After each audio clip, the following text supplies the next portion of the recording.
driverless semi-trucks. 40 tons of steel on the roadway with no driver.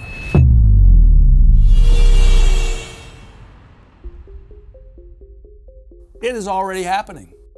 In Texas and Arizona, every single day, there are trucks running without drivers.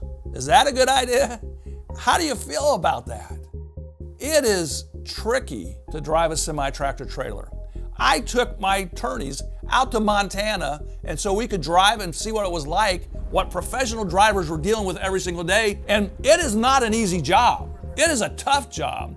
And all of a sudden now, these manufacturers of these driverless trucks are saying, that's not necessary. We don't need that. We don't need truckers.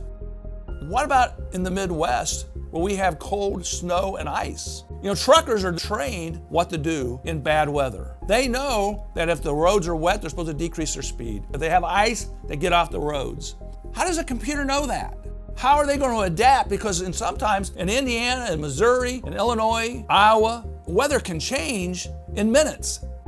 What if a truck breaks down? Autonomous trucks can break down just like a non-autonomous truck can break down. And then who's going to put out the flares or the triangles in those situations? And what the trucking company does is they try to get exceptions so they don't have to put out triangles and flares. That's dangerous. What if it gets hacked? You have to understand, an autonomous self-driving truck is really a computer.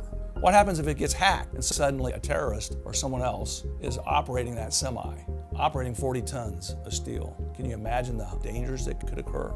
Now, these are being tested already, mainly Texas and Arizona.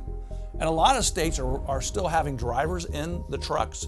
And so they're sitting in the passenger seat. They're not actually driving the truck. But there are some that are being tested right now with nobody in the cab of the truck. Nobody in. Do you think that's a good idea? I don't think we're there yet. Indiana actually had legislation they were trying to pass where they were saying, no, wait, we're not there yet. We don't want driverless trucks. We want a driver in the truck. And then the question is, if there's a driver in the truck, does that driver have to have a CDL? Does that driver have to have the physical qualifications to drive? What do we expect out of that person to do? Can that person take over in emergencies and drive? There are just a lot of unanswered questions. And I love technology. I'm for anything that can make the roads safer, but I'm not sure that I want to run next to a truck without a driver.